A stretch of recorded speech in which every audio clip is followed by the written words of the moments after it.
Student, welcome once again. मेरे आज के इस वीडियो का टॉपिक है फॉसिलाइजेशन।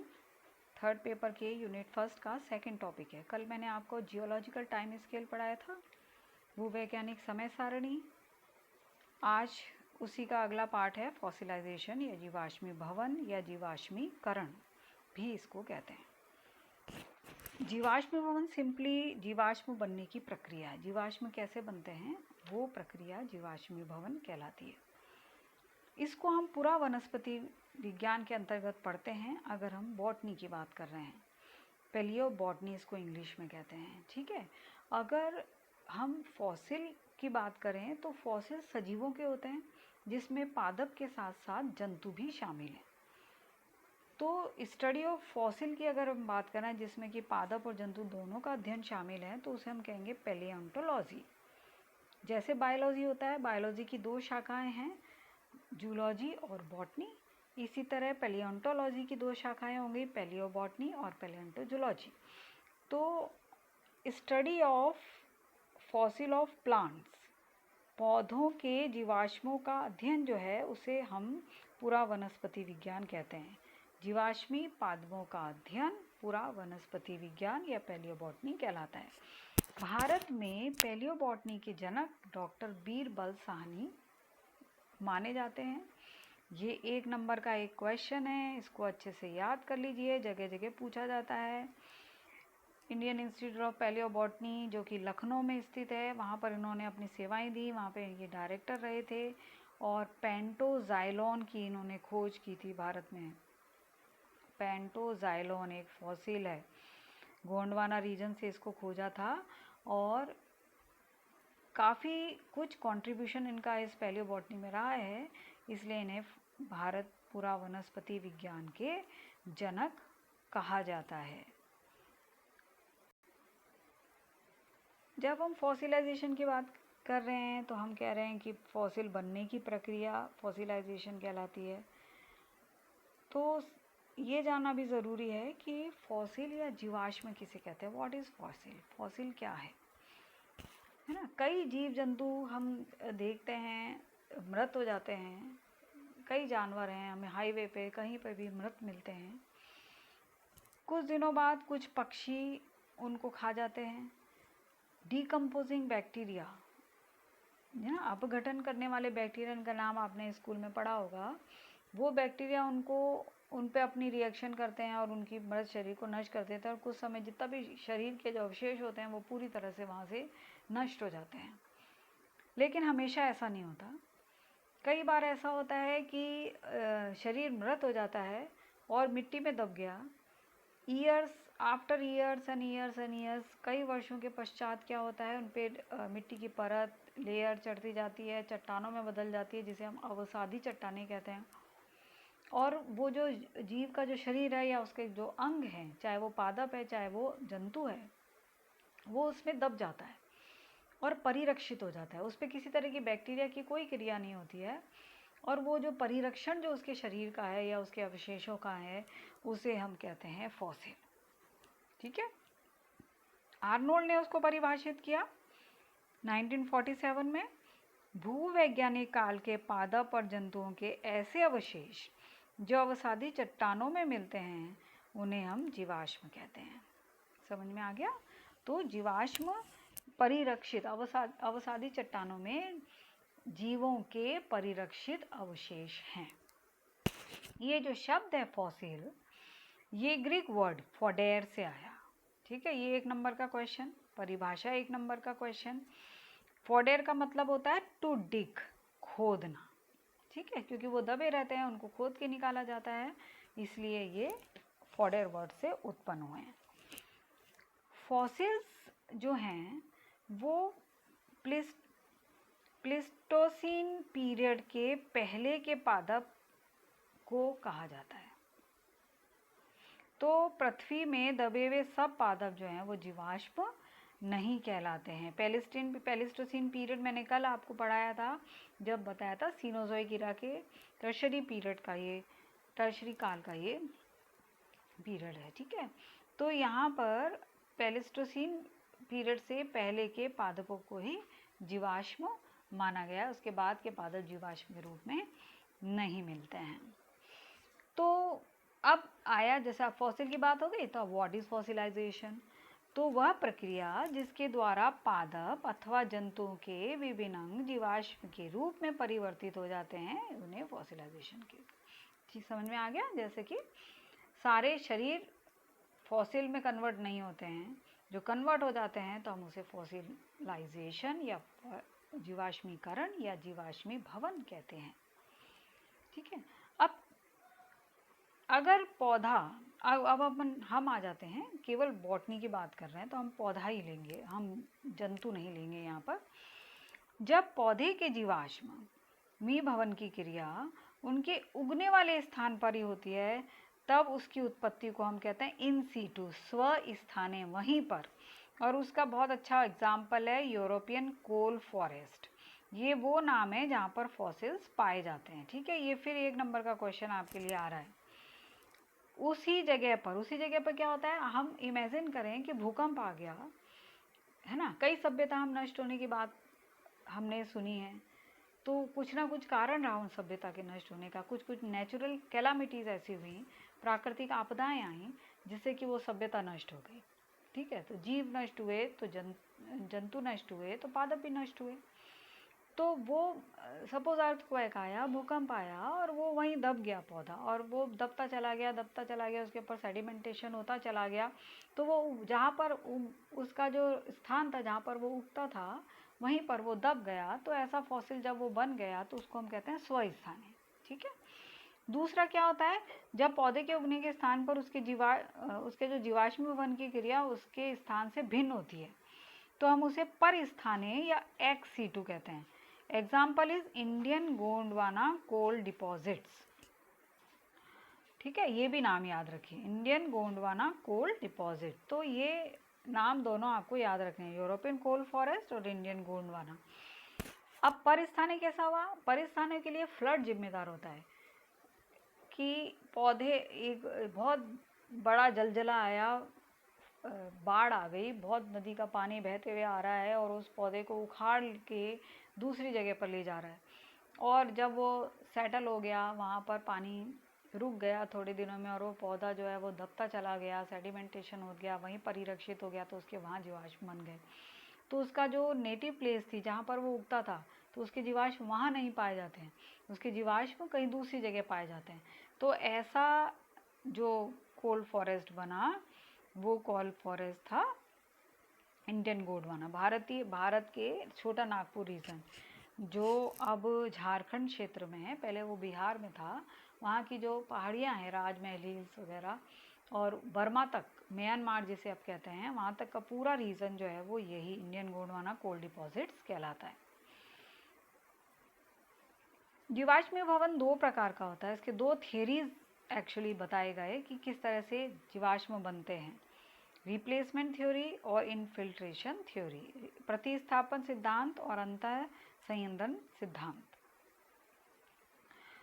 सबसे पहले लेते हैं इनफिल्ट्रेशन थ्योरी। इस सिद्धांत के अनुसार जीवाश्म भवन की जो क्रिया होती है उसमें कोशिका भित्ति द्वारा खनिज पदार्थ, किसके कोशिका भित्ति? जीवों के, जो जीवों के शरीर हैं उनकी जो हर कोशिका की अपनी एक कोशिका भित्ति होती है। अगर हम पादप की बात कर रहे हैं तो वो कोशिका भित्ति द्वारा खनिज पदार्थों के अंतर संयंत्रण तथा प्रेसिपिटेशन यानी अवक्षेपण, उनका जमाव के कारण होती है। तो इस मत के अनुसार, कौन सा मत? इनफिल्ट्रेशन के अनुसार भूमि में दबने से पादप का आंशिक विघटन होता है। ठीक है, वो पूर्ण, ये सिद्धांत ये कहता है कि पौधा जो है वो पूरी तरह से नहीं मरता है, तथा इस विघटन प्रक्रिया के दौरान उससे जो कार्बन विमुक्त होती है वो अंदर आने वाले अंतर संयोजित जो कैल्शियम और मैग्नीशियम के साथ मिलकर उनके कार्बोनेट्स का निर्माण करती है। आप सब जानते हैं कि कोशिका के अंदर जो सेल कंटेंट हैं हमारे, वो अंदर जो कार्बन के फॉर्म्स के अंदर किसी न किसी रूप में उनमें कार्बन मौजूद होता है। वो कार्बन जो इनफिल्ट्रेशन हो गया, अंदर कुछ भूमि के जो खनिज पदार्थ जो अंदर चले गए, जिसमें कि जैसे कि कहा जा रहा है कि मैग्नीशियम और कैल्शियम जो हैं, तो वो उस कार्बन के साथ मिलकर उसके कार्बोनेट्स का निर्माण कर लेते हैं। तो वो कार्बोनेट्स के निर्माण कहाँ हो गए? जो पादप का जो सेल हैं, जो कोशिकाएं हैं, जो उसके शरीर की कोशिकाएं हैं, उसके अंदर। तो इस विधि द्वारा जीवाश्मीकरण की क्रिया कोशिकाओं में उपस्थित कार्बनिक पदार्थ के विघटन पर निर्भर करती है।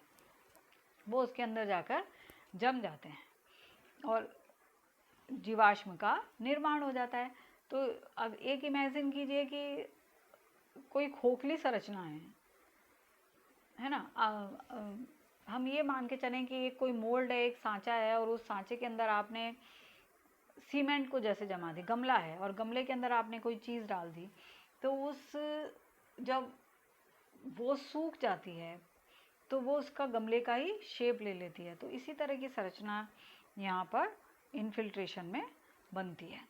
दूसरी थ्योरी जो होती है वो रिप्लेसमेंट थ्योरी है। रिप्लेसमेंट थ्योरी यानी पहली थ्योरी में क्या था, अंदर की तरफ आना। रिप्लेसमेंट में ये है कि अंदर से बाहर और बाहर से अंदर का आना जाना। तो ये एक्सचेंज होता है मॉलिक्यूल का मॉलिक्यूल के साथ। इस सिद्धांत के अनुसार जीवाश्मी भवनीयकरण की क्रिया जो है, उसके दौरान जो प्लांट बॉडी है, पादप का जो शरीर है, उसके ऊतकों में उपस्थित जो कार्बनिक पदार्थ, भी मैंने बोला कार्बनिक पदार्थ होते हैं, उन कार्बनिक पदार्थों का जल अपघटन, जिसे इंग्लिश में हम कहते हैं हाइड्रोलिसिस, हो जाता है।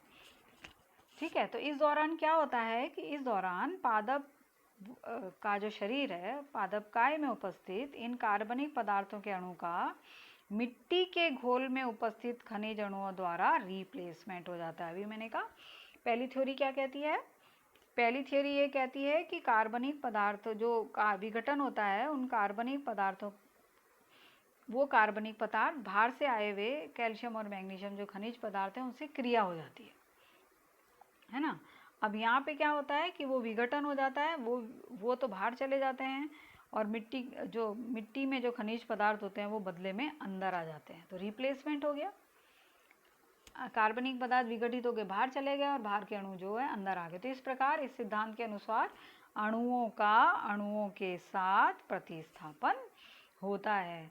तो अब तक जितने भी प्राप्त जीवाश्म हैं, उनमें ज़्यादातर जीवाश्म जो होते हैं वो इसी प्रकार बने हुए हैं, रिप्लेसमेंट थ्योरी द्वारा बने हुए हैं। तो अंदर के कार्बनिक पदार्थ जब बाहर आ जाते हैं, तो बाहर द्वारा जो खनिज पदार्थ अंदर जाके इकट्ठे होते हैं वो सॉलिड हो जाते हैं और पत्थर का फॉर्म, एक सॉलिड फॉर्म के अंदर वो बन जाते हैं।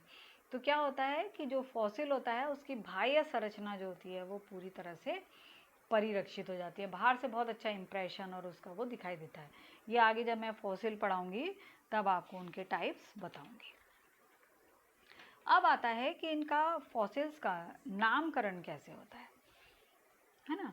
तो नामकरण होना भी ज़रूरी होता है, किसी भी फॉसिल को नाम देना ज़रूरी होता है।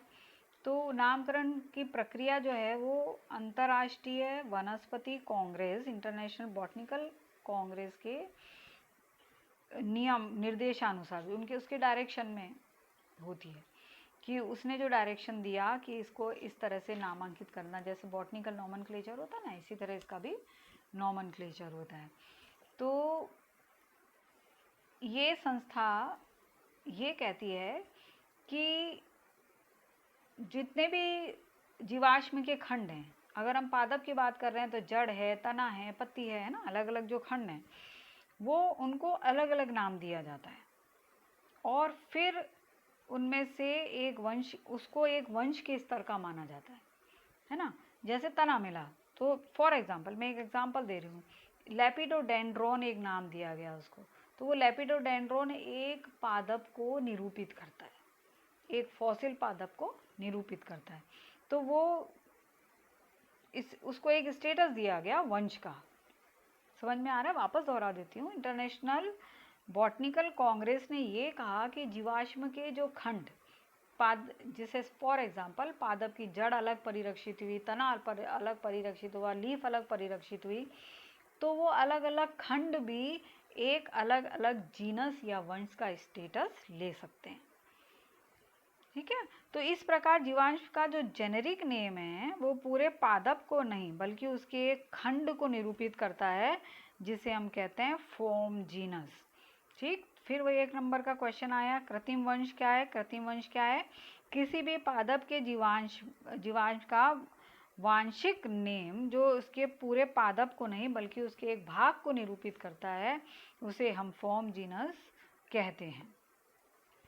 ठीक है, अब नॉमेनक्लेचर देखिए कैसे होता है। फॉर्म जीनस जो होता है वो कैसे होता है, हम एक सफिक्स या प्रत्यय लगाते हैं। कोई भी नाम दे रहे हैं, किसी वैज्ञानिक के नाम से नाम दे दिया, उस जगह के नाम से नाम दे दिया, है ना, किसी के ऑनर में, किसी के आदर में नाम दे दिया जाता है, तो नामकरण कुछ भी हो सकता है, लेकिन प्रत्यय लगेगा। कैसे? अगर किसी पौधे का मुख्य अक्ष यानी उसका तना, स्टेम मिला, अभी मैंने एग्जाम्पल दिया था ना, लेपिडो, उसके पीछे क्या लगा देंगे? डेंड्रोन। तो उसके नाम से पता चल रहा है कि ये कौन सा फॉर्म जीनस है, कृत्रिम वंश है, तना है। ठीक है, अगर किसी भी का भी स्तंभ का काष्ठ ज़्यादातर जाइलम से बनता है। आप पढ़ते थे अंदर की तरफ जो जाइलम के इस तरह से रिंग दिखते हैं ऐसे, है ना, तो काष्ठीय भाग अगर मिलता है तो उसके पीछे हम कौन सा प्रत्यय लगाते हैं? जाइलोन। तो क्या हो गया? क्लैडी जाइलोन।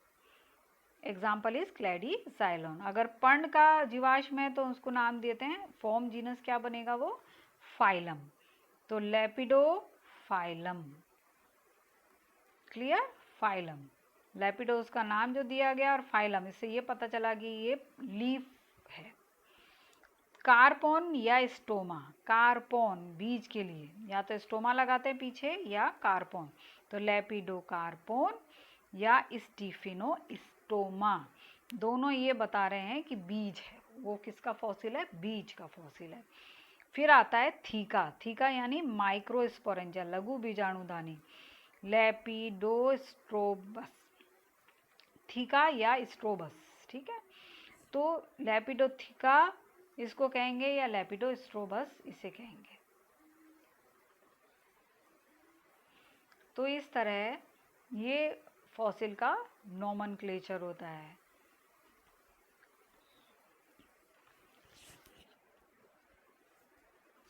इसी को अगर हम आगे बढ़ाएं तो जो विभिन्न कूट वंश हैं यानी जो कृत्रिम वंश हैं, उनकी समानता, उपस्थिति के काल आदि के आधार पर मिलाकर एक संपूर्ण पादप का रिकंस्ट्रक्शन या पुनर्निर्माण किया जाता है।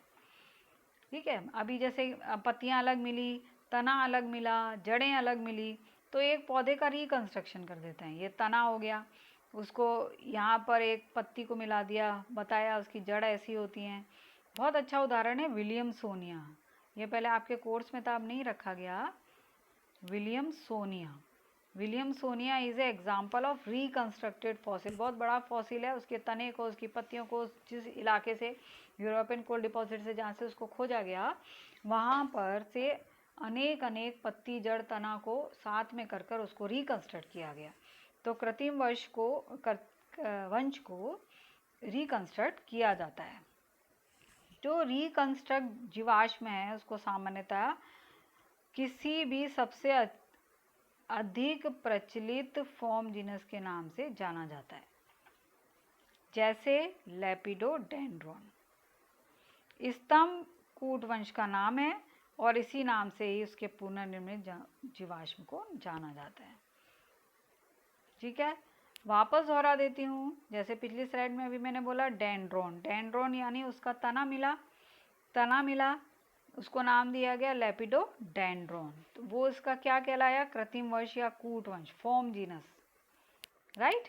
अब क्या करते हैं कि वो फॉर्म जीनस में जब हम रिकंस्ट्रक्शन कर दिए, उसकी पत्तियों को, उसकी जड़ों को, तनों को, सबको मिला दिया, तो उसका जो फॉर्म जीनस है उसको ही उसका प्रचलित नाम दे दिया जाता है। तो लेपिडोडेंड्रॉन जो है वो है तने का फॉसिल, स्तंभ का उसका फॉर्म जीनस है, लेकिन वो रिकंस्ट्रक्ट होने के बाद उस पूरे पौधे को नाम ही लेपिडोडेंड्रॉन दे दिया गया, क्योंकि वो मेन भाग जो है वो उसमें उसका तना है। तो वो कहलाएगा क्या? रिकंस्ट्रक्टेड, है ना, पुनर्निर्मित हो गया। पुनर्निर्माण के बाद भी उसको वही नाम दे दिया गया जो कि स्तंभ का कूट वंश होता है। अब जो एक 3.5 नंबर का एक्चुअली थर्ड भाग का जो आपका क्वेश्चन आता है, वो जीवाश्म वर्ण को प्रभावित करने वाले कारक।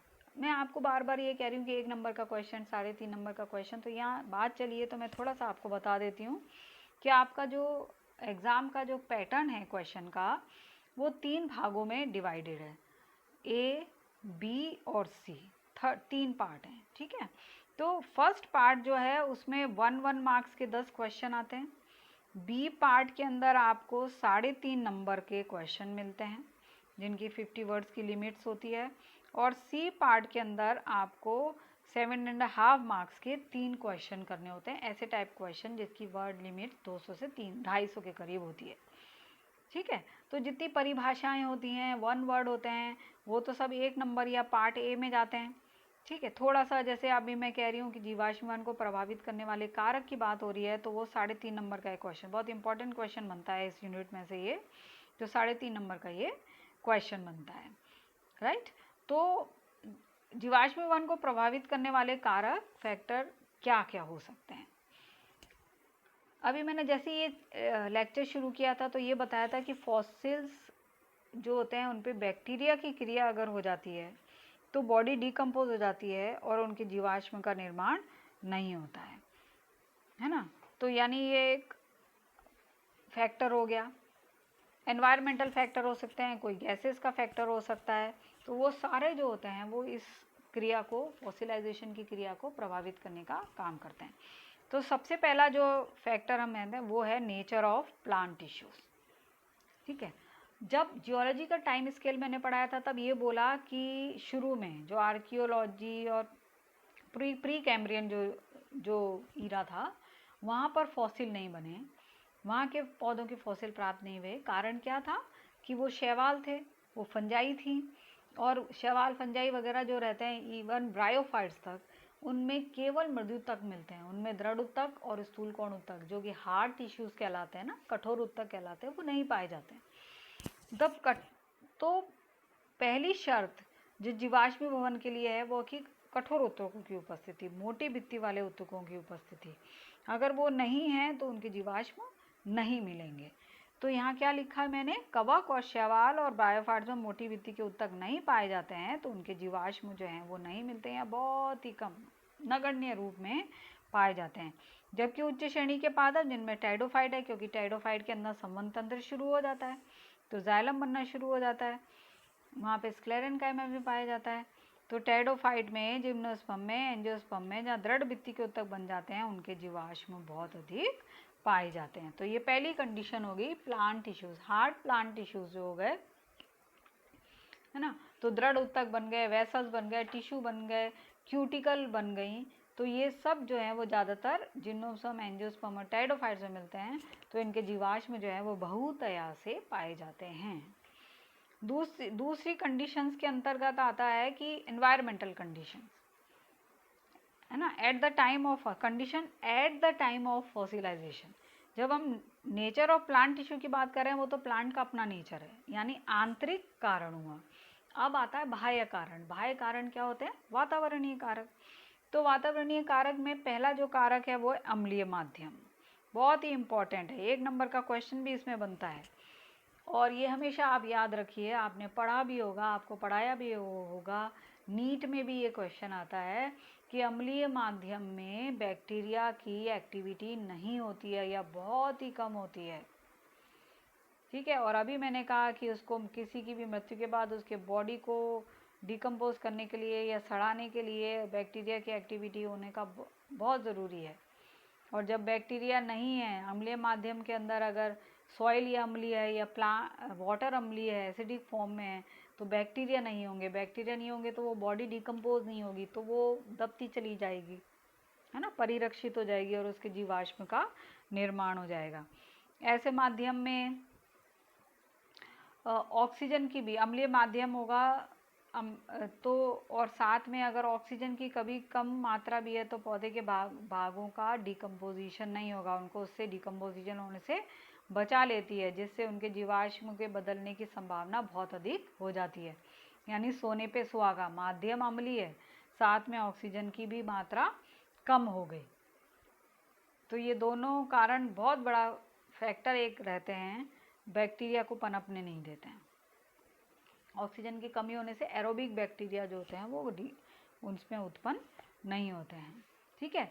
इसी प्रकार अवसादी चट्टानों के निक्षेपण की दर यानी वो जो एक के ऊपर एक जमती हैं, अर्थात यदि पादप चट्टानों में तीव्रता से दब जाता है तो उस पर जीवाणुओं का प्रभाव कम होता है और वो विघटन से बच जाते हैं, है ना। माध्यम अम्लीय नहीं है, ऑक्सीजन की कमी नहीं है। लेकिन तीसरा वातावरणीय कारक क्या होता है कि पौधा मृत हुआ, किसी कारणवश मृत हो गया, मिट्टी में दब गया और तुरंत ही उसके ऊपर सेडिमेंटेशन शुरू हो जाता है, मिट्टी में तुरंत दब जाता है, बहुत थोड़ा गहराई तक चला जाता है, तो बैक्टीरिया अपनी एक्टिविटी नहीं करते हैं और उसको विघटित नहीं कर पाते हैं, है ना। इसके विपरीत अगर अधिक समय तक अवसादों में ना दबने पर इनका जीवाणुओं द्वारा विघटन हो जाता है तो जीवाश्मीकरण नहीं हो पाता है, तो अवसादी चट्टानों के निक्षेपण की जो दर है, यानी निक्षेपण अगर शीघ्रता से हो रहा है तो फॉसिल बनेंगे, निक्षेपण अगर शीघ्रता से नहीं हो रहा है तो फॉसिल्स का निर्माण नहीं होगा। तो बहुत इम्पॉर्टेंट क्वेश्चन ये है, फैक्टर्स अफेक्टिंग फॉसिलाइजेशन को प्रभावित करने वाले कारक। तो ये चैप्टर का टॉपिक यहीं पे ख़त्म होता है। मेरी क्लास जो है वो वेडनेसडे थर्सडे को होती है। जब हम फिज़िकली क्लास लेंगे तो मेरी क्लास 10 से 11 बजे वेडनेसडे और थर्सडे को होती है। तो मेरा लेक्चर भी मैं वेडनेसडे और थर्सडे को ही अपलोड करूँगी यूट्यूब पर, मेरे चैनल पर। सब्सक्राइब करिए उसे, ज़्यादा से ज़्यादा लाइक कीजिए, उसको फॉरवर्ड कीजिए। सब्सक्राइब करेंगे तो आपको नोटिफिकेशन मिल जाएगा जल्दी से जल्दी। तो ये चैप्टर मैं आज वेडनेसडे वाले डे आपको ये दे रही हूँ, फिर नेक्स्ट वीक बुध गुरु को वापस 2 लेक्चर मेरे आएंगे। तब तक के लिए गुड डे, थैंक यू।